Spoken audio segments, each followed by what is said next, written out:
I think that was absolutely beautiful. Thank you so much. Now, I think as Duncan mentioned, the discussion today is around, successful business built on purpose. We want to focus on how businesses can not just, work around earning a profit, but there's a lot more to it. So I'd like to welcome my panelists here today. I have Corné Liebenberg, who's the marketing director at Laeveld Agrochem. And then I have Agnes Hove, who is the director of the African Women in Agriculture. And Paul Kim, who is the co-founder of People Flow. Welcome. Thank you so much for being here. Now, thank you. Now, starting a business, you guys all know this, begins with an idea. However, a crucial and often underestimated factor is understanding your why. Why you do what you do. How critical is this as a first question, to succeed as a business owner, having a clear purpose? Agnes, I think I'm going to start with you. Agnes. Should I start? Morning, everyone, and it's great to be here. So all of us, I hope, in this room are farmers or have something to do with farming, and we know that farming is not an easy endeavor. We are farming in Aikenhof, and we have had, I would call it a comedy of errors in terms of the things that have happened. Plants that have overgrown. We had a field that was overrun by weeds. And it's very easy to give up. So if you don't know why you started and what it is that you're trying to achieve, it's very easy to get discouraged. We're in an area where there's lots of frost. So you wake up one day and everything has gone brown. You look at your field and you're thinking, because you'd already planned, you buy your seedlings, you plant, you water, you plant your, you plan your revenue after that. And then the frost comes and that's it. Your whole field is gone. So if you don't have a reason, why are we doing this? You will not succeed. You will get very discouraged. And as I said, farming is a labor of love. It's a partnership with nature, because you can't tell when the rain is coming, you can't tell when frost is coming, you can't tell when drought is coming. So it's all about passion and knowing, why am I doing this? Rather than, it's not just about making money. Yeah, no, definitely. Paul, do you agree that this is definitely the case when it comes to starting a new business? And also, how does that incorporate into, pushing yourself to be able to maintain, like Agnes is saying?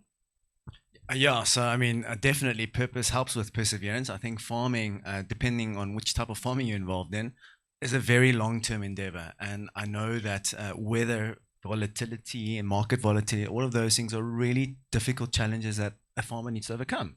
And so if you don't have something that's really pushing you beyond that, you're going to want to cash out quite quickly or leave the industry quite quickly. Another reason why purpose is so critical for any business is that underneath the hood, you know that in farming, production is important, management of your finance is important, and all of those things. But one of the hidden things that's absolutely critical for a good business is good decision making. And good decision making needs a clear North Star. There's so many different issues to consider when doing business. And if you don't have a North Star to compare against, you're not going to be able to make those decisions wisely. And a good purpose also helps you to know what to say no to, right? We have a lot of different options, a lot of exciting things. I mean, amongst all the speakers and presenters today, your brains must be filled with a lot of different options, right? So what do you say no to? What do you say yes to? And a clear purpose helps you with that. Thanks, Paul.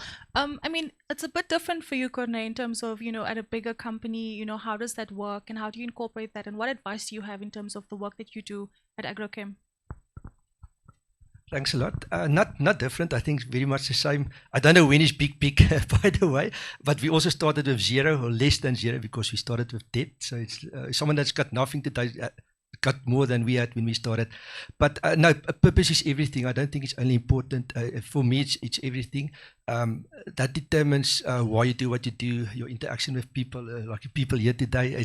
I must say, to be honest, when you be between people in the agricultural sector, there's a positive vibe. We have a lot to complain about, as you know, with the weather and politics and everything, but it's different than corporate people. It's always a positive vibe. I think people in the agriculture sector do see the the cup half full mostly. And so, but knowing why you do what you do, that really what's make you jump out of bed. There will always be hardship and challenges, and really, I mean, really, I can mention the endless reasons why you can stress if you're in the agricultural sector. But you heard what the minister said when she said she's on floor 5. We all gonna, if you're very, very lucky, maybe go to floor 10 one day, and then you're not here and you can't take anything with you. So to know why you're on earth, I mean, Rick Warren wrote a book, A Purpose-Driven Life. You are here for a purpose. Doesn't matter what you think and believe, you are here for a reason. And at the moment you know that, I think that determines your success, that determines your drive, your passion, where you're going to spend your energy and time. And that gives you the energy to tackle hardships, but always keep on looking at the positive side, and people energize one another. And that's why we're very honored to work with humans. I don't have to sit in front of a computer screen. I can share time with this lovely people. Yeah, so it's really important. Thank you so much, Corné, and I totally feel that, yeah. So thanks so much. So I think we've established that for an increasing number of businesses and the employees, the pursuit of profit isn't really something that we think about anymore. I don't know if you farmers agree. You can just nod or say something, I guess. Okay, so I think it also mobilizes employees to kind of go beyond what they would if they're part of this bigger purpose and bigger drive. How does it work in terms of you sort of even sourcing financing? If we can maybe couple that also in terms of bringing it into the conversation, how do business owners, especially in the agricultural sector, build on this to optimize growth and success? So I used to be in finance. So up until the end of August, I was at a company called Redemptive Capital, and so the investor hat on. But I've recently moved to a company that focuses on helping employers of blue-collar workers manage and look after their employees, or the blue-collar workforce. So maybe a little bit of both there. I think just to follow on with what Corné was saying, those of you who have a car, right? If you could just raise your hands if the purpose of your car is to get more fuel. No, right? It's to get to a destination. And so profit is fuel for going further in a direction. It's absolutely critical, but you don't wake up every day thinking about how do I put petrol in my car, unless obviously you do need petrol in your car, right? And so it's the same thing. And it's the same thing with your employees. Yes, they want to make ends meet, but they want to look after their family at the end of the day. And if your business isn't giving them a direction that they also want to pull into, and also knows that the business is looking after their family, ultimately then what happens is if you pursue profit only, you put yourself between the family and your business. And that's a horrific place to be in, because ultimately your employees are people. They have families, they have friends, they have lives that need to be looked after. And so you're going to lose your employees over time, especially in the day and age that we are in, if you can't give them a higher sense of purpose to pursue their work through. Agnes, do you agree with this? Absolutely. So we have an empowerment focus at African Women in Agriculture. So we talk about developing women. So that's the core of what we want to do. So everything that we're doing is about developing, teaching, empowering. So that's the core of our purpose. So we have to ensure that they get what they need. Otherwise, we're not meeting our vision.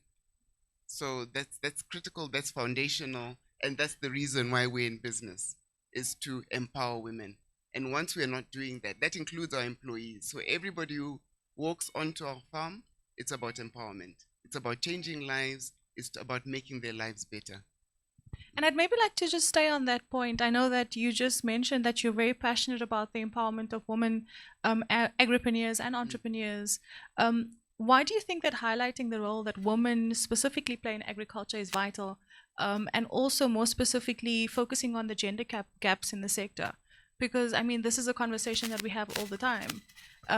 How can we kind of accelerate bridging this gap and throughout the value chain? And what is our responsibility as the entire sector to do that? So we've just come out of Women's Month, and I think a lot of the men are feeling like, oh, good heavens, women again. We've talked about it. I'll just say no to that. Keep it quiet. But the reality is, so all of you have got daughters. You bring them up and hope they're going to get married and are going to obviously live at another family home, right? So hopefully they will inherit or live with their husband's family. So a lot of girl children are not given access to land, access to resources. And that's a core, and it's not everybody, right? This is not a sweeping generalization, but this is what we found, is that a lot of women do not have access to land. They do not have access to the resources that they require to farm. And for a lot of them, it's actually not the first line of interest that they think, I would like to be a farmer. It's something that sort of comes through later on in life. Maybe you have a back garden. For me, it started as a back garden. And then I decided, oh, I actually like this. I like watching things grow. And then it developed into something bigger. So some people have those opportunities, some don't. So women need to be empowered, but they also need to be told where to find, like the cooler apps, what they're showing us, access to funding. Where do you find access to equipment? How do you learn how to farm, right? Seasonality. Where do I sell my produce? When do I harvest? When is it in the ground for too long? How do I make my farming business profitable? So there's a lot of components that come in with farming that we need to empower women to know. We need to teach them. So we found people who are interested in farming, but they've got a backyard that they eat as a family. And remember, women are nurturers. So we feed our families. So apart from feeding our families, I want to feed my family with healthy food. So if we're looking at food security, if we're looking at health for all, if you impact the woman, you're actually impacting the next generation. I think Paul wants to say amen to that, right? But more so, I mean, how can we sort of think about what Agnes is saying and also incorporate it into this bigger purpose within the agricultural space? How does one think about that? How does everyone sitting here start shifting their thinking around that? Specifically on women or in general? Well, I don't want to only ask the only female person on my panel to comment on the question. I think we can all speak on the topic. Yeah, so I mean, I'm expecting our first in November, so 9th of November. And I grew up in a specific home circumstance, and my mother was more of a housewife than going out there and working. Thankfully, when she was in her 50s, she decided to do a PhD in mathematics. Mathematical literacy, which was phenomenal because she really struggles with English. I don't know how the moderator did her assessment. But it's so important to see the household first as a partnership between man and wife. Because I think what's stemming out into society is an incorrect view of how the household works, right? And if in the household, man and wife are equal partners in pursuing the family vision and the dream, that will overflow into society and how we see women in business, in any other organization. And women are incredibly important. They are very different from us, but in a good way, right? They bring additional skills, additional desires and perspectives. They know how to calm down the situation where two guys going at it become incredibly aggressive and then everything's in flames, right? And so it's very important to bring additional stakeholders, of which women are clearly one, into the boardrooms, into the management team, so that we can actually truly care for the people that we're leading. Thanks, Paul. I think we just heard from Karida's Kula app. My next question is now specifically around how can purpose be used to generate sustained profitable growth in today's technology-driven, rapidly evolving economy. Corné, maybe you can take this one, just to give us some take on your experience also at the work at Laeveld Agrochem, and how you see it changing and how you can use purpose to sort of drive that as well. Just point me if I go the wrong direction.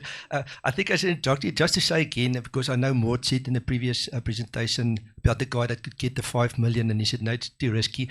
I think there are risks in agriculture, but it's less risk for the future, because we all still have to eat. We'll always need to eat. A lot of industries that thought they were made after COVID. I mean, they were wiped. So I think we are definitely in the best industry to be at the moment. So all the people here are at the right place. And just one thought on profitability specifically. In my eyes, or maybe 1 out of 10. You can measure success in profitability. I know a lot of people and businesses that make huge sums of money and they're not happy. So then I don't think you're profitable, but you're not successful. And but also a lot of businesses that are profitable, they don't have cash flows. They still close their doors just because of bad management, planning. Again, there's things outside your control. So you definitely have to look wider. Your reasons, your why you do something must be strong. You have to. Nothing in the world will ever work without teamwork. So, and that's where we spend a heck of a lot of time. We heard it earlier today with the cooler was brilliant. That expectation. IDC talked. I see Omri's here. He's got a big. I don't say it out loud. He's got a big pocket, big purse. But no, you need partners because a lot of great plans of Africa stumble with awesome plans, but no access to money or funds. And that's an unfortunate thing. And unfortunately, financiers usually don't want to finance great plans or great business plans or ideas. They want to see proofs in the pudding. They want you to be successful. That's the unfortunate thing. Usually when you're already successful, you don't in that direst need of more funds. They're willing to help. It's a bit late. So we are building structures and plans, trying to accomplish everyone that's here. It's literally connecting all the dots from the off-takers that you heard earlier with checkers. You need off-takers to create money. We know in South Africa, land ownership are a bit of an issue, so you don't have that as access to offer a security. So you have to think out of the box. Usually your only asset are your crop, your off-taker, and then that's where you have to have good relationship with the checkers and Woolies, whoever's going to be the off-taker. And then the team and the support in the systems. We heard from IT today. Luckily, in the era we're now living, with a click of a button, you have access to a heck of a lot of things, market conditions, and just be aware of what's going on. You can't have, as in Afrikaans we say, oogklappe. It's unfortunate. You can be a small farmer in South Africa, but what happened in the Ukraine still kind of influence you. You're going to pay more for your fertilizers, all that. So, yeah, from a Laeveld point of view, all I can say is do it for the right reasons, because we had the worst drought in South Africa we've now 32 years going, so we've seen everything, or I hope everything after COVID, but there's always challenges. But in any business, you can be a teacher, you can be a housewife, there's always challenges, but keeping your eye on your purpose and the reasons, knowing who's your support, the people around you, supporting yourself and surrounding yourself with good quality people. Again, as I just have to look through the crowd. I can definitely build great business with the people that's sitting here. But that's that. So there's always challenges, but I think to know where to ask. No one ever will know everything, and that's a big risk, thinking you know everything. The day you think that, you're on dangerous grounds. But rather swallow your pride and go and ask people, the people that's here, the people that's doing exhibitions now. Chat to them. Today I'm building a lot of networks and contacts, and that's the way forward for us. I'm not sure if that answered your question. Thank you so much. And I think if everyone decides to talk to him, I definitely come to you first. Great. Now, I think just to press on that again, I mean, we live in an age where there's TikTok farmers everywhere. And like really, like you can go onto Twitter, and my Twitter at least filled with farmers. How does one kind of, from generation to generation, Agnes, at your agricultural institute as well, how does that work for you? So, okay, I wanted to take us back. The cooler presentation made me think about something. He talked about Airbnb, he talked about Uber.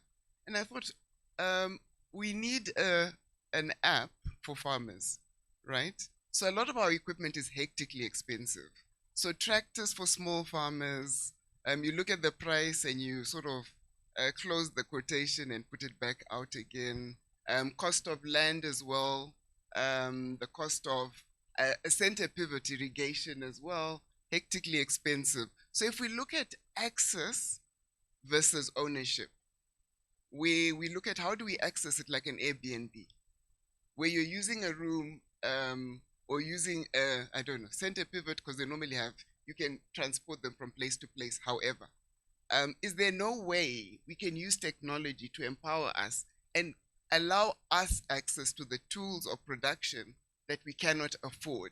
So I saw, I think East Africa have got what they call Hello Tractor, where they're using an app for tractors. And I think here we've started in a small way, but it's not as widespread as we'd love it to be, because we'd all love to have access to a tractor where you go onto an app and get a tractor and use the technology to lower the cost of actual farmers, because these are the things that hold us back. So if I look and I think I'd like to expand into the next 2 hectares, how much is it going to cost me to plow it?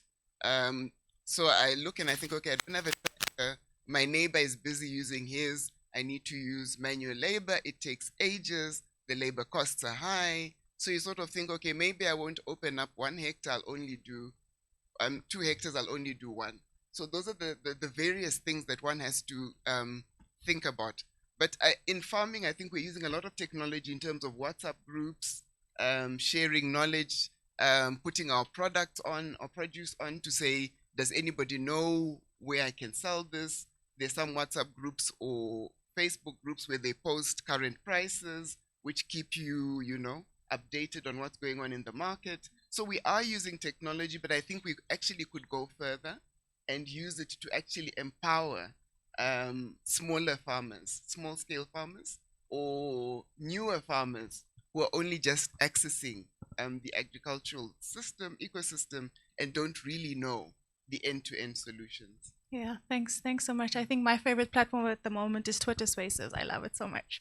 Paul, you wanted to add something? Yeah, I think I'm not sure if John, you're partnering with them, but I'm no longer affiliated with them. But I've restarted Axel that is supposed to do that, so I don't know how that's going. But yeah, so technology, I think you can think about it in 2 ways. The one is it's a cost reducer, or it simplifies things that are mundane. So in the space that I work in, labor-intensive farming, a lot of fruit production.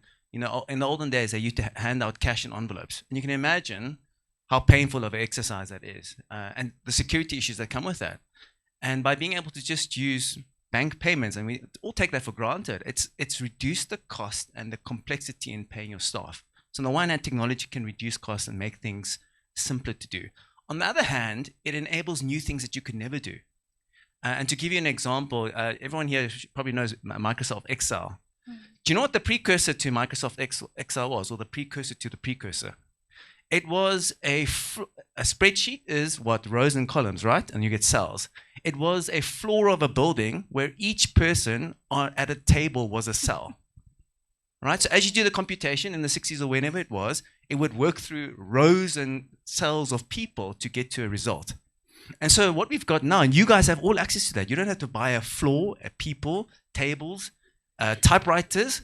You can just open up Microsoft Excel and you can do all the forecasting that you want, right? So it enables new things that could never have been done before. And so that's the way I look at technology. Which parts of the technology reduce friction and low cost, and which now enable you to do things that you could never do before. And it's a combination of the both. Thank you so much to my panelists. I think this was a very engaging discussion. Hopefully we get to chat a little bit further. We will be having additional interviews on our Farmers Inside Track podcast. And for those of you who'd like to join me also, I'll be around the corner. There's a little podcast hub. Thank you so much. And I hope that you guys enjoyed this panel. Thanks.